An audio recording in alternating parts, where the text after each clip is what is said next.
તંદુરસ્ત રહેવા જરૂરી છે યોગ, એટલે જ અમે રોજ આપને વિવિધ યોગાસન બતાવી આપને રોજે રોજ યોગ વિશે માહિતગાર કરીએ છીએ। ત્યારે આજની કડીમાં આપણે જોઈશું યોગનું મહત્વ।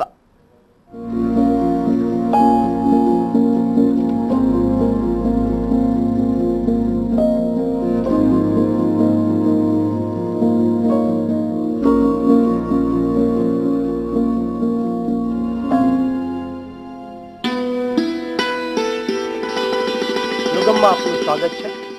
આજે આપણે ઉત્તિતપાદ શિરાસનનો અભ્યાસ કરશું। ઉત્તિતપાદ શિરાસન એ એક શીર્ષાસનનો જ પ્રકાર છે, પરંતુ આ ક્રિયા ધીમે ધીમે હળવાશ સાથે અભ્યાસ કરીએ તો ચોક્કસ આપણે પણ આ આસનનો અભ્યાસ કરી શકીશું। તો આવો એવું સરસ મજાનું આસન જોઈએ। ઉત્તિતપાદ શિરાસન માટે બંને હાથની હથેળીઓ એકબીજામાં પરોવી કોણી અને હાથ ભૂમિ પર સ્થાપો। હથેળીઓ અને હાથની વચ્ચે ત્રિકોણ રચાશે। મસ્તકનો મધ્ય ભાગ હથેળીઓ વચ્ચે ભૂમિ પર એવી રીતે રાખો કે હથેળીઓનો સહારો મળે। સામાન્ય શ્વાસોશ્વાસ સાથે નિતંબને ઊંચા કરી પગને સીધા કરો। ધીમે ધીમે બંને પગને ઘૂંટણોમાંથી વાળી મસ્તક તરફ લાવો અને છાતી સાથે સ્પર્શ કરો। હવે બાહ્ય કુંભક સાથે શરીરનું વજન હાથ અને મસ્તક પર લઈ પૂરક કરતા કરતા બંને પંજાને એક સાથે ભૂમિ પર ઊંચા ઉઠાવો અને રેચક કરતા કરતા પંજાને આકાશની દિશામાં ઊંચા કરો। બંને પગ સીધા ઊંચા થઈ ગયા બાદ એક પગને આગળની તરફ જ્યારે બીજા પગને પાછળની તરફ પ્રસારો।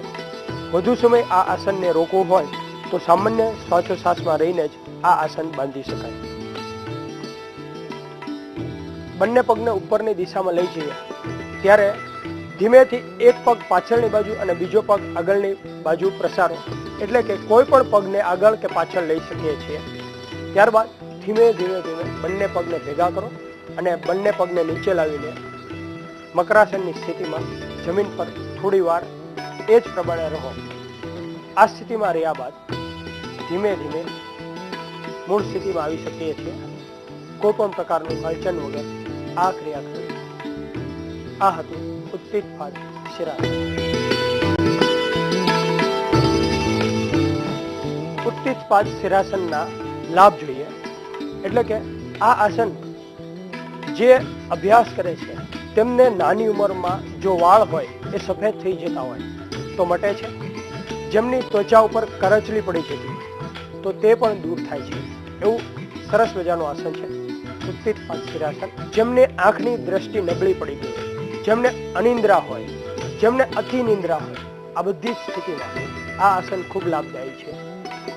ઉત્તિતપાદ શિરાસનથી આયુષ્યમાં ખૂબ વૃદ્ધિ થાય છે, એટલે કે આપણું આયુષ્ય વધે છે।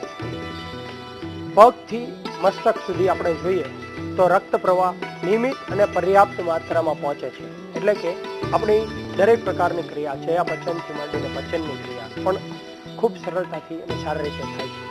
આ આસન હૃદયનો જેમને દર્દ હોય, જેમનું હૃદય નબળું હોય એના માટે ખૂબ સારામાં સારું આસન છે, ઉત્તમ લાભદાયી આસન છે।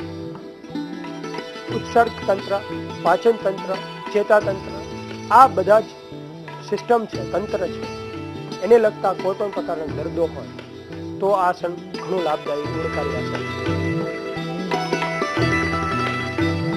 ઉત્તિતપાદ શિરાસનના આટલા લાભ છે એ પ્રકારે તેને ધ્યાનમાં રાખવા જેવી પણ બાબતો છે। આ આસન કરીએ ત્યારે સૌ પ્રથમ ધ્યાન રહે કે ઉત્તિતપાદ શિરાસનનો અભ્યાસ થાય ત્યારે સ્થિરતા જાળવી રાખવી, એટલે કે ધીરજ, ધીમે ધીમે આ ક્રિયા કરવી। કારણ કે ઉતાવળ સાથે આ ક્રિયા કરવામાં આવશે તો આ મસ્તક છે, આમ ગરદનનો ભાગ છે ત્યાં મચકોડ લાગી શકે છે, એટલે ખાસ ધ્યાન રહે મચકોડ ના લાગે। શરૂઆતમાં થઈ શકે તો આ આસનનો અભ્યાસ યોગ શિક્ષક કે કોઈ પણ જાણકાર વ્યક્તિના સહારે જ આ ક્રિયા કરવી। ઉત્તિતપાદ શિરાસનનો જ્યારે પણ અભ્યાસ કરીએ ત્યારે ખાસ ધ્યાન રહે કે તરત ઊભા ના થવું। મકરાસન અથવા શવાસનની સ્થિતિમાં થોડી વાર ત્યાં ત્યાં રહેવું, જેના કારણોસર આંખ તરફ જે રક્ત પ્રવાહ વયો હોય તો તેની અંદર શાંતિ મળે, એ શરીરનો સંપૂર્ણ ભાગ બેલેન્સ બની જાય। રોજિંદા અભ્યાસમાં આપણે અમુક સિલેક્ટેડ આસનો ઘણી વખત કરતા હોઈએ છીએ, ત્યારે ધ્યાન રહે કે નિયમિત અભ્યાસ ન કરવો, પરંતુ 15 દિવસે, મહિને આ આસનનો અભ્યાસ કરવો અને ધીરે ધીરે એના સમયમાં વધારો કરે છે. ઘણું ગુણકારી અને લાભદાયી આસન હતું ઉત્થિત શિરાસન.